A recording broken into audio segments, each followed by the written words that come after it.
بسم اللہ الرحمن الرحیم۔ السلام علیکم۔ دعائیں قبول کروانے کی سب سے آسان ٹرک پتہ ہے کیا ہے؟ سب سے پہلے جو سمجھنے کی بات ہے وہ یہ ہے کہ اللہ ہر انسان کی ہر دعا سنتا بھی ہے اور قبول بھی کرتا ہے۔ لیکن غور طلب بات یہ ہے کہ واقعی ہم اللہ سے دعا مانگ رہے ہوتے ہیں۔ ہم دعا مانگنے کی کوشش تو کر رہے ہوتے ہیں، لیکن ہم ہی نہیں جانتے کہ دعا کیسے مانگنی ہے۔ جس طرح نماز پڑھنے کا ایک طریقہ ہے، جس طرح روزہ، زکوٰۃ و عشر اور حج کرنے کے طریقے سکھائے گئے ہیں، اسی طرح دعا مانگنے کا بھی ایک بڑا آسان سا طریقہ ہے۔ اور پتہ ہے یہ طریقہ کس نے سکھایا ہے؟ خود اللہ تعالیٰ نے قرآن میں ہمیں یہ طریقہ بتایا اور سکھایا ہے۔ ہم سب مل کر یہ آسان سا طریقہ سیکھتے ہیں اور جاننے کی کوشش کرتے ہیں کہ دعا حقیقتاً کیا چیز ہے، اور اس کے کچھ حقوق ہیں، کچھ آداب ہیں کہ آپ ان کو پورا کرتے ہیں۔ اگر ہاں تو پھر واقعی آپ کی دعا مکمل ہے۔ قرآن پاک میں اللہ تعالیٰ نے اس زمین پر بسنے والے سب سے پہلے انسان یعنی حضرت آدم علیہ السلام کو ایک دعا سکھانے کا ذکر کیا ہے۔ اسی دعا میں دعا مانگنے کا بنیادی طریقہ چھپا ہوا ہے۔ حضرت آدم علیہ السلام سے ایک خطا ہو گئی تھی، اس درخت کا پھل کھانے کی جس سے اللہ نے انہیں منع فرمایا تھا۔ اسی کے بدلے انہیں جنت سے نکال دیا گیا تھا، اور اب وہ بے حد شرمندہ تھے اور اپنے اللہ سے معافی حاصل کرنا چاہتے تھے۔ لیکن انہیں نہیں معلوم تھا کہ اللہ سے کیسے مانگا جائے۔ تو اللہ نے قرآن میں فرمایا کہ اللہ نے انہیں چند کلمات سکھائے۔ وہ کلمات یہ تھے: ربنا ظلمنا انفسنا وان لم تغفر لنا وترحمنا لنکونن من الخاسرین۔ پروردگار، ہم نے اپنی جانوں پر ظلم کیا، اور اگر تو ہمیں نہیں بخشے گا اور ہم پر رحم نہیں کرے گا تو ہم تباہ و برباد ہو جائیں گے۔ ہم اس دعا کو دو حصوں میں تقسیم کرتے ہیں۔ یہی دو حصے دعا کے وہ بنیادی آداب ہیں کہ اگر وہ ہماری دعا میں شامل نہ ہوں تو پھر ہماری دعا دعا نہیں ہوتی، وہ محض الفاظ ہوتے ہیں۔ اس کا مطلب یہ ہوتا ہے کہ ہم ابھی تک دعا مانگنا ہی نہیں سیکھ سکتے۔ اور پتہ ہے ان دو بنیادی آداب کے نہ سیکھنے پر ہی پھر دعائیں مانگنے کے بعد ہم بے صبرے ہو جاتے ہیں، اور ہماری زبان بھی تب شکوے کرنے لگتی ہے اور ہماری دعائیں قبول نہیں ہوتی۔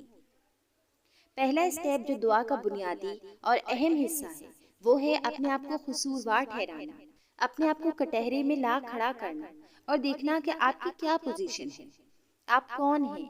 کسی دوسری طرف نہیں بلکہ اپنی طرف انگلی اٹھانی ہے، اپنی گریبان میں جھانک کر دیکھنا ہے کہ آپ کون ہیں۔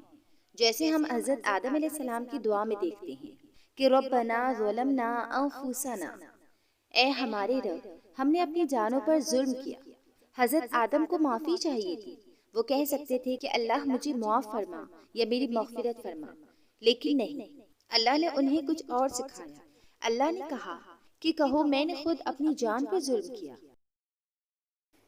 کیونکہ اللہ ہمیں سکھا رہا ہے کہ اپنی گریبان میں جھانکیں اور دیکھیں آپ کہاں ہیں، آپ کی پوزیشن کیا ہے، آپ کون ہیں، اور تسلیم کریں، اعتراف کریں اپنی زبان سے اور کہیں کہ آپ ہیں خطا کار، آپ ہیں خود پر ظلم کرنے والے، آپ کو خود کو اصغر کرنا پڑے گا، آپ کو معافی چاہیے، اعتراف کریں کہ آپ نے غلطی کی، شرمندہ ہو۔ اب فرض کریں آپ کو معافی نہیں چاہیے، آپ کو کچھ اور چاہیے۔ فرض کریں آپ رزق کے لیے دعا کرنا چاہتے ہیں، تب بھی کیا کرنا ہوگا؟ اپنی پوزیشن دیکھنی ہوگی کہ آپ کون ہیں، پھر گریبان میں جھانکنا ہوگا۔ جب آپ دیکھیں گے کہ آپ تو حقیقتاً فقیر ہیں، جس کے پاس اپنا کچھ بھی نہیں ہے، حتیٰ کہ جو کچھ بھی آپ کے پاس ہے وہ بھی اللہ کا دیا ہوا ہے، آپ کا اپنا تو کچھ بھی نہیں ہے، آپ تو ایک فقیر ہیں، آپ کچھ بھی نہیں کر سکتے، آپ بے بس ہیں، آپ تو کبھی قادر ہو ہی نہیں سکتے کسی چیز پر۔ تو قبول کریں کہ آپ واقعی مانگنے والے ہیں، آپ صرف مانگنے کی صلاحیت رکھتے ہیں، دینے والا صرف اللہ ہے۔ آپ کو سوچنا پڑے گا کہ یہ سب کچھ جو اب میرے پاس ہے یہ ابھی چھین جائے گا، تو کیا آپ شکوہ کرنے کا حق رکھتے ہیں؟ ایک فقیر شکوہ کرنے کا حق رکھتا ہے؟ ذرا سوچیں۔ یہی خوف کہ آپ کیا ہیں، کچھ بھی نہیں۔ آپ یہ تو نہیں کہہ سکتے کہ میں نے اتنی نیکیاں کی، میں نے اتنی دعائیں مانگی، میں نے اللہ کی اتنی باتیں مانی، لیکن اللہ نے میری ایک دعا قبول نہیں کی۔ اگر آپ یہ کہیں گے تو کیا واقعی آپ دعا مانگ رہے تھے؟ دعا کا تو مطلب ہی یہ ہے کہ آپ مانگنے والے ہیں، آپ کے بس میں کچھ نہیں، اللہ نہیں بھی دے گا تب بھی آپ کچھ نہیں کر سکتے۔ اپنی اوقات تو دیکھیں کیا حیثیت ہے آپ کی؟ اگر اللہ نے پوچھ لیا کہ اپنی نیکیوں کی جو بات کرتے ہو، اب گنو اپنی نیکیاں بھی اور میری نعمتیں بھی، آپ کی نیکیاں ختم ہو جائیں گی بہت جلدی، اس کی نعمتیں تو کبھی ختم نہیں ہوں گی۔ آپ گننے بیٹھیں گے تو بہت کم چیزیں ہوں گی جو آپ کو نہیں نوازی گئی ہوں گی، لیکن ان کا کیا، جن سے آپ نوازے گئے ہیں، کیا آپ ان کے قابل تھے؟ ایک مٹی کا بے بس فقیر پتلا، کیا ہے آپ کی حیثیت؟ کون ہیں آپ؟ یہ پوچھ تاچھ، یہ شکوے جو آپ کر رہے ہیں، یہ تو اپنی برابری کے مقابل سے کیے جاتے ہیں۔ کیا آپ اللہ کی برابری کر سکتے ہیں؟ کیا آپ اس سے کچھ پوچھ تاچھ کرنے کا حق، کیا ہمت بھی رکھتے ہیں؟ اب آتے ہیں ہم دعا کے دوسرے سٹیپ کی طرف، جو کہ دعا کے اس دوسرے حصے میں چھپا ہے۔ وہ کیا ہے؟ وَإِن لَّمْ تَغْفِرْ لَنَا وَتَرْحَمْنَا لَنَكُونَنَّ مِنَ الْخَاسِرِينَ، اور اگر تو ہمیں نہیں بخشے گا اور ہم پر رحم نہیں کرے گا تو ہم تباہ ہو جائیں گے۔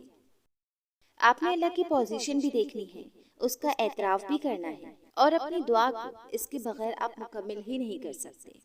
حضرت آدم علیہ السلام کو سکھایا گیا تھا کہ اپنی غلطی کا اعتراف کر لیا، اب کہو کہ اللہ اب سب کچھ ٹھیک کرنے والے ہیں، آپ ہی قادر ہیں کہ ہم پر اپنی رحمت برسائیں۔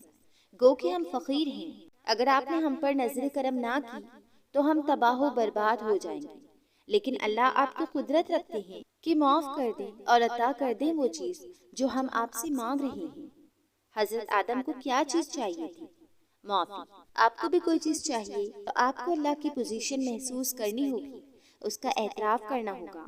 آپ اس کی رحمت حاصل کرنا چاہتے ہیں، آپ کو اعتراف کرنا پڑے گا کہ کہیں اور سے یہ نہیں مل سکتی، صرف اللہ دے سکتا ہے، اور اگر وہ نہ دے تو آپ تو کچھ بھی نہیں کر سکتے۔ یہ اپنی بے بسی اور ساری پاور اللہ کی، اس بات کا اپنے قلب اور اپنی زبان کو یاد کروا دینا دعا کہلاتا ہے۔ آپ نے سیکھا کہ دعا نے آپ کو کیا سکھایا؟ پہلے خوف ہے کہ جو آپ کو چاہیے وہ آپ کو کہیں سے بھی نہیں مل سکتا، اور نہ آپ خود اپنے لیے کچھ کر سکتے ہیں، آپ تو بہت بے بس ہیں۔ لیکن اگلے ہی مرحلے میں آپ کو امید سے نوازا گیا ہے کہ اللہ ہے، وہ جو سب کچھ کر سکتا ہے، وہ جو قادر ہے، اس سے مانگو، کیونکہ اگر اس سے نہ مانگا تو بکھر کر برباد ہو جاؤ گے اور کچھ نہیں کر سکو گے۔ آپ اگر کچھ ہیں تو اللہ ہی کی وجہ سے ہیں، تو اس سے دور جانے کا کبھی سوچے گے بھی کیسے؟ اگر دعا کا مطلب سمجھ آ گیا، اگر دعا مانگنی آ گئی، اور اگر یہ دونوں بنیادی سٹیپ جو ابھی سیکھی ہیں ان کو دعاؤں کا حصہ نہ بنایا تو کیسے قبول ہوگی پھر دعائیں؟ اور اب سوچیں، کیا واقعی کبھی بھی آپ کا شکوہ کرنا بنتا ہے اپنے اللہ سے؟ دعا کے آداب میں تو پہلا ادب ہی یہی ہے کہ شکوہ کرنے کی پوزیشن میں ہی نہیں ہیں آپ۔